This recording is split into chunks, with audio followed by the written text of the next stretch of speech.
My talk will be about the FictionReality Continuum.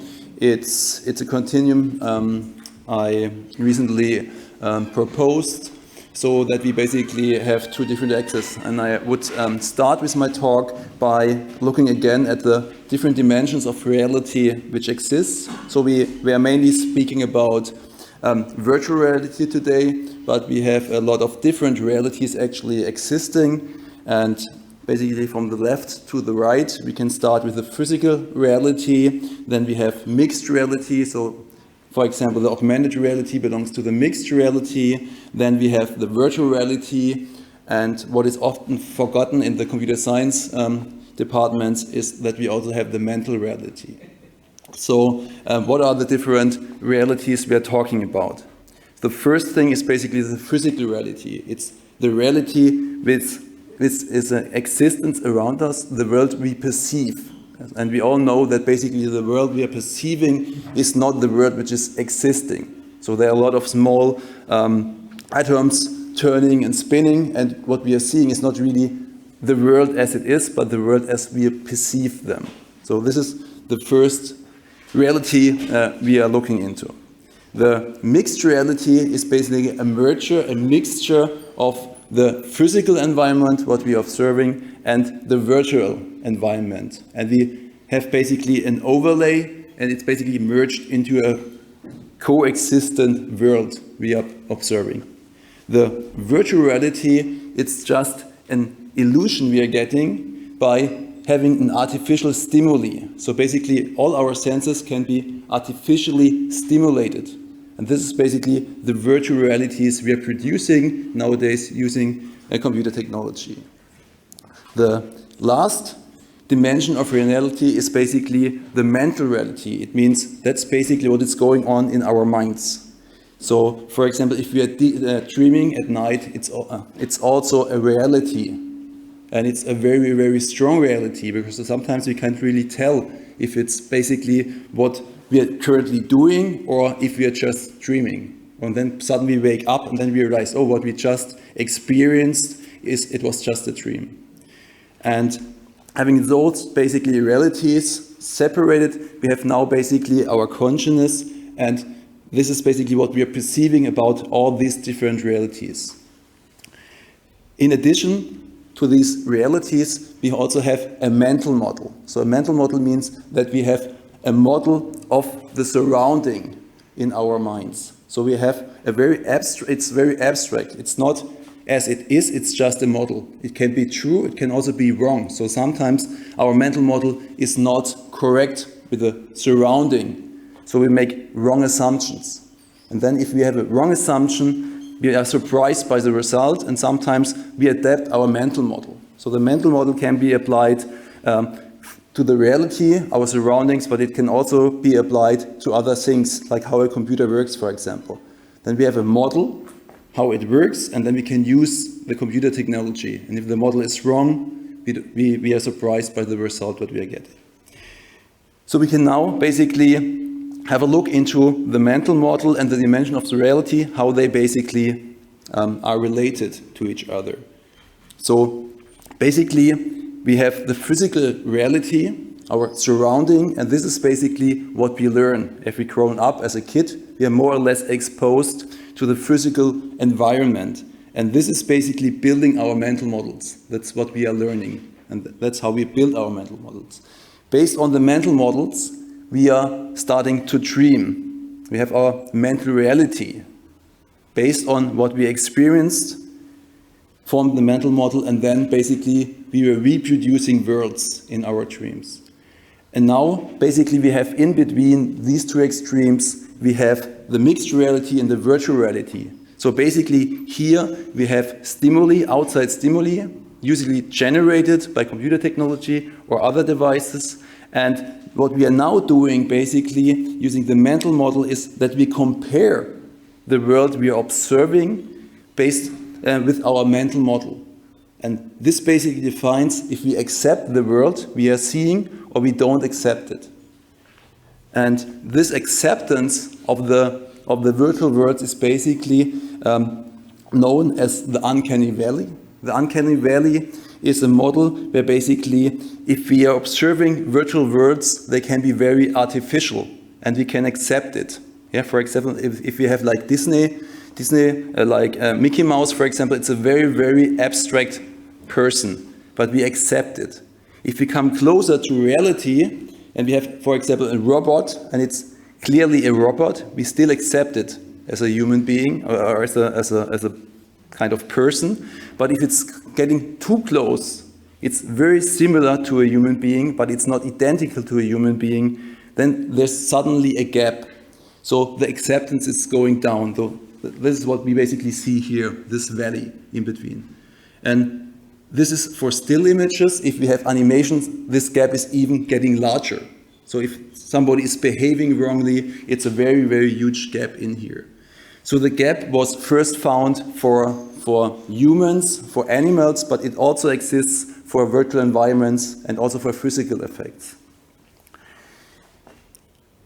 Now we have basically drawn up our reality, our different realities. We have our mind model, so to say, and we have seen that basically dependent on the proposed worlds we are exposed to using the critical computer technology, we are accepting the model or we don't accept it.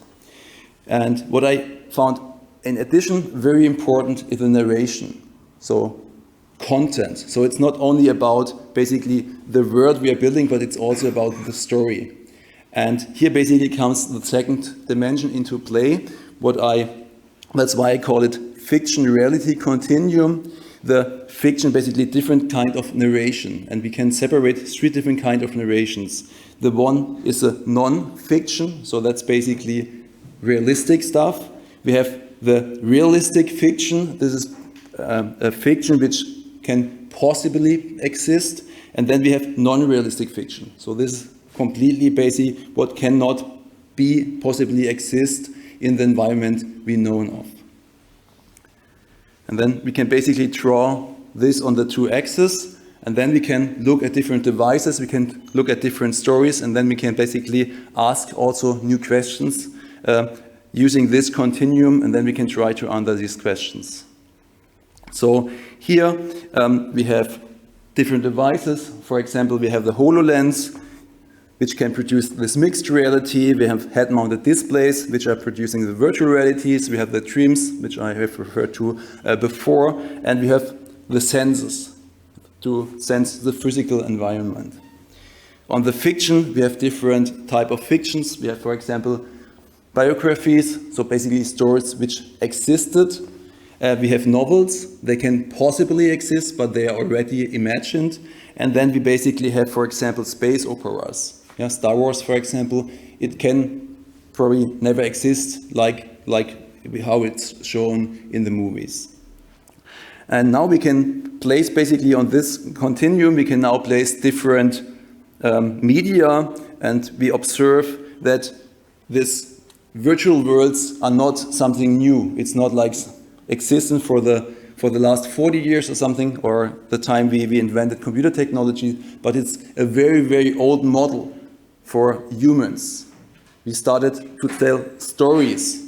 Before we could talk, maybe we started to paint. So here's an example of cave paintings. It's already like nearly 20,000 or 17,000 years old. Yeah, it's a fully immersive environment. So you go into the cage and you have basically images all around you. And I have put it between virtual and mental because it's only partly real. So your imagination is stimulated and you fill in the gaps using the mental reality by your expectations and your experiences. Another thing we can put here, for example, are myths and legends. So here it's a lot of mental reality, what is gone there. Yeah? We have different symbols which basically we hear, so it's an audio channel, but in fact they are artificial symbols which stimulate our mental reality. Yeah? The symbols are just words, a couple of words which form the story, and then basically our mind is putting up this imagination, and that's basically the mental reality. If we listen to a story like this, if we are reading a book, it can be very, very real. It can be very immersive. And we don't really realize we are just sitting in our living room, for example, reading a book, but we are completely shut up. So if somebody from outside comes to us, he has not really access to us and to bring us back basically to the real world. So we don't need necessarily computer technology, very high sophisticated techniques, but it can be already very, very simple that we have this immersional feeling. Another thing I want to mention, we were talking about this before this morning, is basically other theme parks. They exist in the physical reality, but they are also already in this fiction. They are imagined. So it's not a real world. They exist physically, but they are artificially. So they are artificial worlds. And now basically we can come up with all kinds of different applications, and we can put it on this continuum wherever you like. For example, a virtual dress room would refer to the mixed reality, because you have partly you see yourself and you see artificial clothes layered on top of you. You can have a car racing game. It could be like fully virtual, but it could possibly exist, and so forth. So we can have all kinds of different things and put it to the map. So the topic about this conference is called Immersive Future. So where we are going to, what is basically the future of immersion. And by having these two techniques, we have this mental model, the approximation of reality, and we have this continuum. We can ask what will be the future of immersion looks like.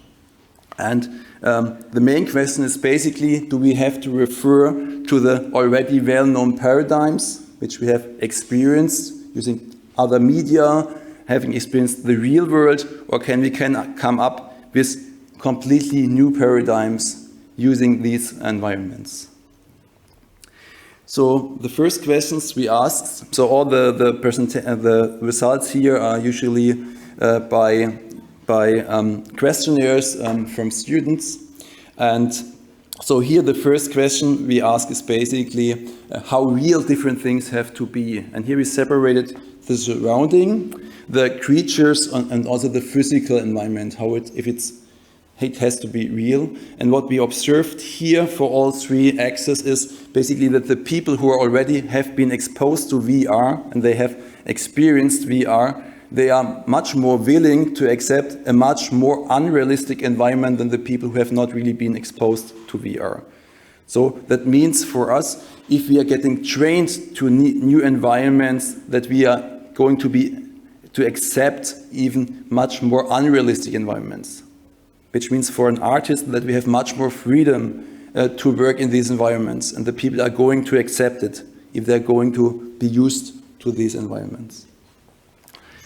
They're talking about head-mounted displays. There are a lot of different kinds of physical discomfort, like having improper mappings, for example, having improper graphics, and so this is basically just a questionnaire where people were judging what kind of discomfort they feel for the different things. And what I found interesting in this axis here is in particular that the graphics have not been really a big impact. So the graphic quality doesn't really matter so much. If you're immersed or not, if you have like very pixel graphics, they still believe if everything else is consistent. If the story is there, if the mapping is there, it doesn't really matter if the graphics per se are not very good.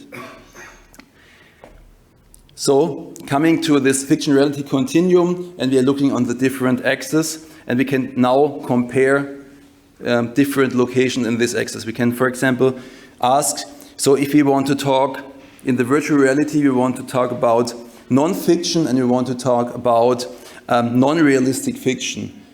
Do we still have to use the same paradigms? For example, we can use at the central perspective, which have been used in art quite a lot, but it can be also overcome. Like the image we see here, it's not only central perspective. It includes 3 different perspectives for this. In the virtual reality, so far we only use central perspective, but maybe in the future we can use different perspectives and it will be believed, so we will get not cyber sickness.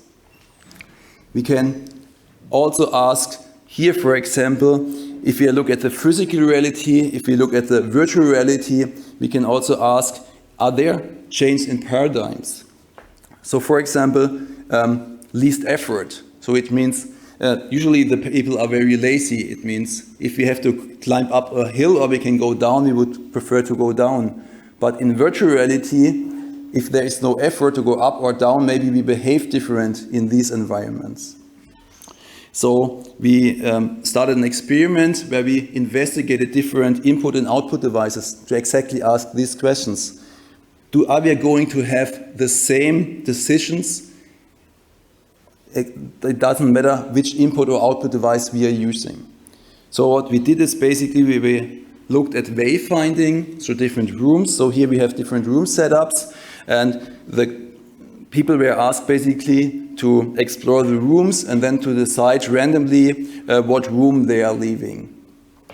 And we used 3 different devices. We used a regular monitor and a joystick. We used a head-mounted display and a joystick, and we used a head-mounted display and a virtualizer. A virtualizer is basically a walking dish. So basically you are sliding on a dish, and then basically you can move forward by these simulated walking. And interestingly, what we found is that the paths we are walking are very different. So using a joystick, it's a completely different pathway, a different way you're walking through the room in comparison to using the virtualizer. But surprisingly, at the end, the decisions are very much the same. So even if you have different walking patterns, using different input devices, in average, the decisions stay the same. You can ask other questions. You can ask, staying in the same block here, so non-fiction, virtual reality, we can ask, how about the difference in observation between head-mounted displays and a regular computer screen? Are there any difference in perception? So if we look at the field of view, this is the field of view of a human, and if we look at the field of view, basically how much field of view is covered by a computer screen or by a TV screen or by a head-mounted display, we can observe here that there's a huge difference. And now we can simulate this. So I guess most of you already experienced head-mounted displays, but it's a pretty good simulation. So basically, this is how much you see from the virtual environment using a PC screen. So if you're a computer gamer, for example, this is how much you observe, and everything else is basically your environment you're living in. TV screen, these are like a cheap VR goggles, like the cardboard, and like the HTC Vive or the Oculus Rift. It's basically this how much you perceive from your environment. So if you're now looking into the color perception of the human eye, we realize that the different colors are not perceived equally over the different viewing angles. So the most color basically is inside, and outside in the outer regions here, this is only for the right eye, you can see only black and white. If you now see how much you cover using your head-mounted display, you see that you're already in the outer regions. So you're in regions where basically the observation is only black and white, in between then it's coming blue, yellow, and so forth. Looking at the computer screen, you're right in the center. So basically, maybe there is a difference in perception using a head-mounted display in comparison to a regular display. So what we did is we took different 360-degree photos from different gains. So there's a hierarchy of gains, and we have just used 5 different images here to do our experiments. It's a 360-degree image, which is basically then laid into a circle, and then basically or a ball, and then basically using the head-mounted display, you can just look around. And then we used different parameters, the temperature, contrast, and saturation, and then we asked the people to adjust it the way they feel best in different environments. And what we observed is that there's not much of a difference in contrast and in saturation, but we found a very huge difference in color temperature. And this is basically what we are observing. And what is particularly interesting here in these numbers is that there's a huge difference in perception between males and females for head-mounted displays, while on the regular monitor it's not. So I have talked to cognition psychologists and so forth. They don't really have an explanation. So we are still looking for an explanation why this is happening. We have looked at the statistics also. So here we can see that it's very relevant. So it's not like a random effect we are measuring. It's highly statistically relevant, this effect, and we still have to look for a cause why this is happening. We have also made this test in a different setting, in a different city, with a different age group, and we got the very same results. So, of course, the monitor, head-mounted display, they were color calibrated and so forth, so it's not a bias we are measuring here. In particular, because the females and the males are going to the opposite directions. Another effect which is very important in virtual realities is the mapping. So we are usually exposed either to one channel or we are exposed to different channels, and they have to be consistent. So using augmented reality, so I'm just showing some examples here from things we have been built. Here, this is basically an elastic surface, and here we have the correct physical mapping of the virtual environment to the physical environment. So basically, if you're pushing down this elastic surface, the virtual balls are rolling down, and then basically the goal here is to bring all the balls to the goal. Can be like different settings. So here basically you can just let virtual plants grow. So again, basically this has to be correctly mapped because otherwise the illusion is not working. You can also use floor projections and person tracking. And here, for example, you have to balance over a slack line and to go from one skyscraper to another one. And the illusions here, so even we don't use a head-mounted display, the illusion can be very, very high. So we have shown this in Köln, and the chancellor in Köln didn't want to go over there because he's high sick, so he's afraid about height. And even if it's not using a head-mounted display, he was so afraid that he couldn't use it. So talking about the mapping, we can introduce different dimensionalities. So we have been talking a lot about sound environments today. We have not really talked about the mixture of different sensors. So how about we use the visual sense, including the audio. And here, for example, we were investigating how about using haptics and visual information. And how if we propose different information. So information which is not consistent. So what we shown here is basically we had physical objects, so they belong to the physical reality, but we used the head-mounted display. So we had in the visual appearance was virtual reality, the haptics were basically based on the physical reality. And now basically we can show contrary information. And then basically we have asked the people, do you believe what you're seeing or you don't believe it?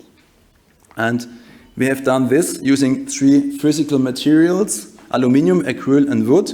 And then basically we asked different we proposed different virtual textures shown in the head-mounted display, and then they had to judge. So here, of course, acrylic is shown in the virtual environment, and if you have the acrylic tube in your hand, you believe it. But you see that, for example, nobody would believe if you have like a wooden tube in your hand and you see an acrylic tube in the virtual environment, you don't believe it. So we did this for a lot of different materials to figure out what kind of material is a material which is mostly believed. So if you want to build an environment, physically existing environment, and we want to augment it by visual information, we have to find a material which is mostly believed. Its most texture can be applied to and it still be believed. So in general we found, for example, that wood is very problematic. Why? Because it has usually a lot of texture. and it's not very flat. And so it's very difficult to map a wood cube to any kind of other material. To end my talk, I want to advertise an installation. The installation is in the very back of this building at the gameplay exhibition. There you can experience a VR flight using over Karlsruhe from 1834. So this is an installation we have been built with the students, and it will be on display for the next 3 or 4 months here in the ZKM, and you're all welcome to experience it. So here, for example, we have also overcome a couple of things which are very hard to overcome in virtual reality, like walking. So basically, you're standing, I mean, you can freely move in this area, but you don't have to move by yourself because you are very slowly moved. So we have people from 4 years of age until 90, and nobody, for example, got cyber sickness because it's a very slow movement, because you don't have to move by yourself. You also have a very good physical mapping. So if you don't really feel so sure, you can basically, if you grab what you are seeing, there is really a physical cage around you, and you can grab, and then basically you can also look downwards. So it's a very good experience. I invite you, all of us, to try it out. And this is the end of my talk, and I'm welcome and open for questions. Thanks.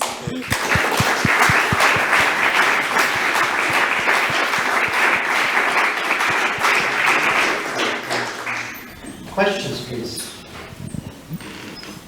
No questions. So I asked one question. You've been talking about multimodal perception. Mm-hmm. So how we know, or we have now a lot of studies when, for example, image and sound is not spatially aligned, or the timeline not aligned. So how big is so how would it go to your continuum, which you showed in realism knowledge? Did you study on multimodal perception already, or your vision so far?